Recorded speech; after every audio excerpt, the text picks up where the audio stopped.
All right, crew. How's it going? Hope everybody's having a good day. We're going to jump into this. Actually, my name is Todd Schuhart. I am a certified financial instructor. I am also a licensed life insurance agent, and I get this question quite a bit. Should I refi or should I refinance my house? Because my lender called and said I could lower my rate and save $200 a month. And listen, let's be honest, an extra $200 a month, who would say no at that? But is it the right move? And then they always ask me, should I do it? So the only answer here is let's ask the math. So let's do some quick math. And this isn't going to be crazy math. It's pretty easy stuff. So I'm going to use my house as an example because I did get a letter from mine recently saying they could lower my rate and save me a couple $100. And I was like, yeah, okay. So let's talk about it. I have currently been in my home, that's an obscene amount of a big old 10, for 10 years. Okay? So 10 years, if we multiply that times 12 months a year, I've made 120 mortgage payments. Okay, that's a big number. We're going to focus on that. Now, the thing about your first year, especially in your home, 87%, that's 87 cents on every dollar that you pay to your bank for your loan goes to the bank as their profit. This does not lower your balance outside of, you ready for it? 13 cents on every dollar you send the bank in that first year goes to your principal. That's horrible. So refinancing, we want to consider that because when we refinance, we're going back to those beginning years where the majority of our payment, 87%, is going to the bank in form of their profit.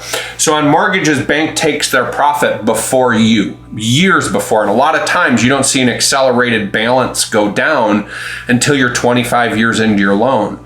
So let's talk about it. 10 years, 120. Okay, is this a good deal to save?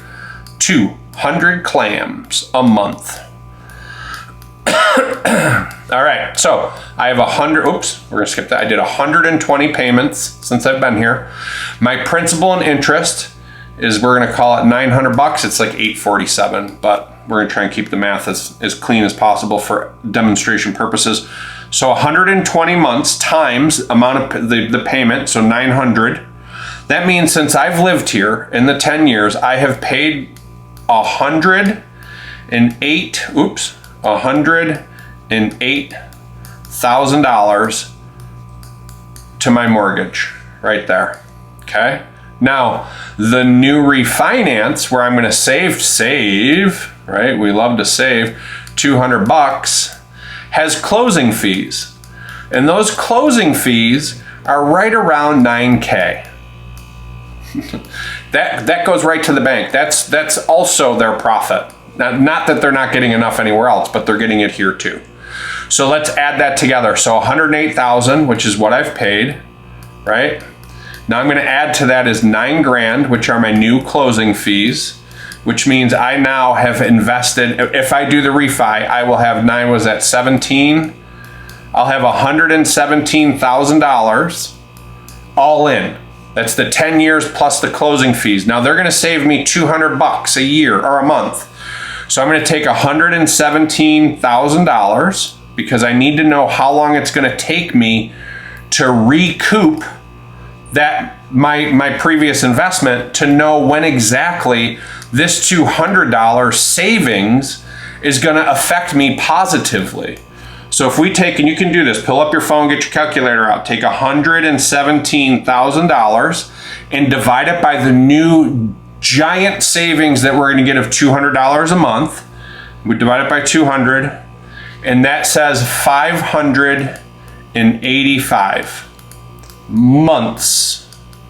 So we're going to take that 585, we're going to divide that by 12, right? Because I need to know this in years.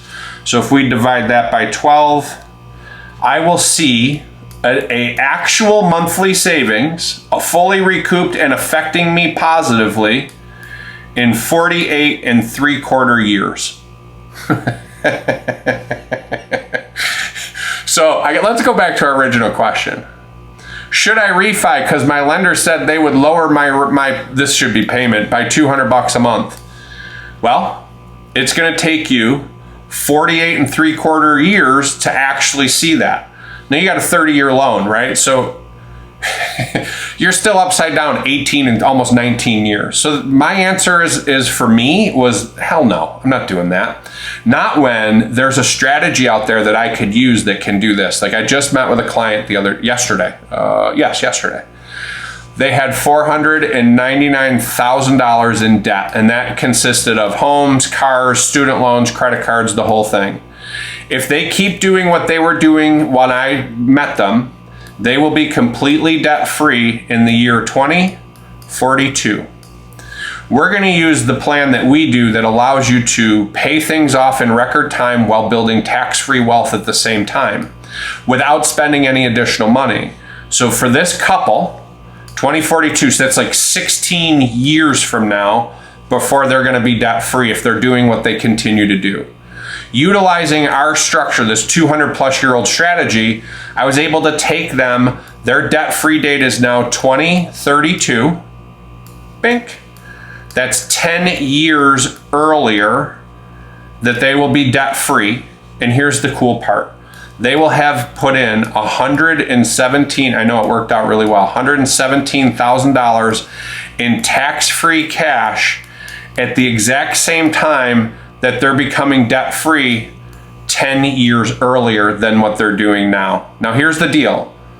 You can do this without me, absolutely. And in 2042, you're debt-free, and we are talking happy times, right? That looks kind of evil. I need to give him some ears, maybe. Maybe a nice little necktie or something, dress him up on it. He looks angry. Or you can use our strategy and structure that's over 200 years old, this particular process, pay the house off in, 6 years, and have $117,000 in cash. And you know what that means? That means that our guy here is really happy. Why?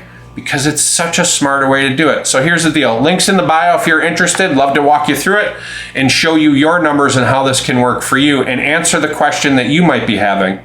Should I refi? Appreciate your time. Have a wonderful day.